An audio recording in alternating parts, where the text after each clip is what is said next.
સ્વાધ્યાયનો પ્રશ્ન number 1, 8 centimetre ત્રિજ્યાવાળા 100 આંટા ધરાવતું, તો 8 સેન્ટીમીટર ત્રિજ્યા આપી છે તો આર રાખી દઈએ. 100 આંટા ધરાવતા, તો કેપિટલ N બરાબર 100 રાખો. તારના એક વર્તુળાકાર ગૂંચળામાં, તો જ્યારે ક્ષેત્રફળ આવે તો શું યાદ રાખવાનું? પાઈ આર સ્ક્વેર. 0.40 એમ્પિયર વિદ્યુત પ્રવાહ એટલે કે I વહે છે.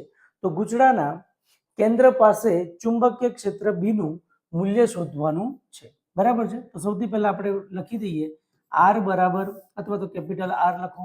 R બરાબર 8 સેન્ટીમીટર, તો 8 ગુણ્યા 10 ની માઇનસ 2 મીટર. આંટાઓની સંખ્યા તો જે છે 100. પછી જે છે વર્તુળાકાર ગૂંચળું છે, પ્રવાહ I બરાબર કેટલો છે? 0.40 એમ્પિયર. અચ્છા, કેન્દ્ર પર વાત કરે છે તો ચુંબકીય ક્ષેત્ર કેન્દ્ર માટે આપણાથી શું લખાય? μ0 NI ના છેદમાં 2R. તો હવે μ0 નું મૂલ્ય આપણને યાદ હોય તેમ 4 પાઈ ઇન્ટુ 10⁻⁻7 કેપિટલ N. આંટાઓની સંખ્યા કેટલી છે? 100. તો 10 ની 2 લખી દઈએ. આ કેટલું છે? 0.40.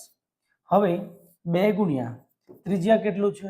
8 સેન્ટીમીટર ગુણ્યા 10 ની -2. હવે શું કરવાનું કે આ જે 2 છે એને આપણે 2 પાઈ કરી દીધું. ઓકે, હવે જે છે 10 ની -2 જે છે ઉપર રાખી દઈએ. તો હવે 2 પાઈ ઇન્ટુ 10⁻⁻7. આ +2 થઈ જશે, તો +2 + 2 4 થઈ જશે. તો વત્તા કેટલા કરી દઈએ? 4. બરાબર છે, ગુણ્યા 0.40 અને છેદમાં કેટલા કરી દઈએ? 8. બરાબર છે. ચાલો, તો હવે શરૂ કરીએ. 10 ની -3 થઈ જશે, તો 2 પાઈ ઇન્ટુ 10 ની -3 0.40 ના છેદમાં 8. તો ચુંબકીય ક્ષેત્ર B બરાબર. હવે 0.40 ભાગ્યા 8 કરતા આપણને મળે છે 0.05. તો 2 પાઈ ઇન્ટુ 0.05 ગુણ્યા 10 ની -3. બરાબર છે. ઓકે, હવે જે છે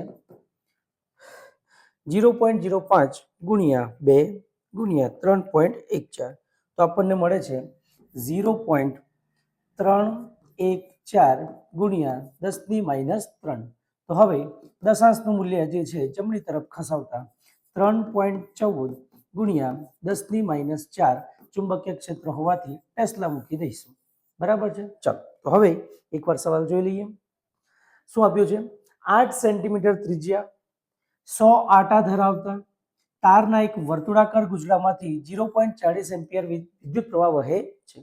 ગૂંચળાના કેન્દ્ર પાસે ચુંબકીય ક્ષેત્રનું મૂલ્ય શોધવાનું છે. તો આપેલી વિગતો પહેલા લખી દઈએ. ત્રિજ્યા, આંટાઓની સંખ્યા અને પ્રવાહ. કેન્દ્ર પરનું સૂત્ર શું છે? μ0 NI ના છેદમાં 2R. μ0 નું મૂલ્ય 4 પાઈ ઇન્ટુ 10⁻⁷. આંટાઓની સંખ્યા 100, 10 ની 2 લખી શકાય. પ્રવાહ 0.40 છેદમાં 2. ત્રિજ્યા 8 ગુણ્યા 10 ની -2. 2 ઉપર જાય તો 4, 7 માંથી 3 જાય તો 7 માંથી 4 જાય તો કેટલા રહેશે? 3. અહીંયા જે છે આપણે 2 અને 4 ને કેન્સલ કરીશું, તો આપણી પાસે મૂલ્ય કેટલું આવે છે? 2 પાઈ ઇન્ટુ 10⁻3 0.40 ના છેદમાં 8. 0.40 ભાગ્યા 8 કરીએ તો 0.05 મળે છે. આ બધાનો ગુણાકાર કરતા 0.314 ગુણ્યા 10 ની -3 મળે છે. આખરે ચુંબકીય ક્ષેત્રનું મૂલ્ય મળે છે 3.14 ગુણ્યા 10 ની -4 ટેસ્લા. ઓકે.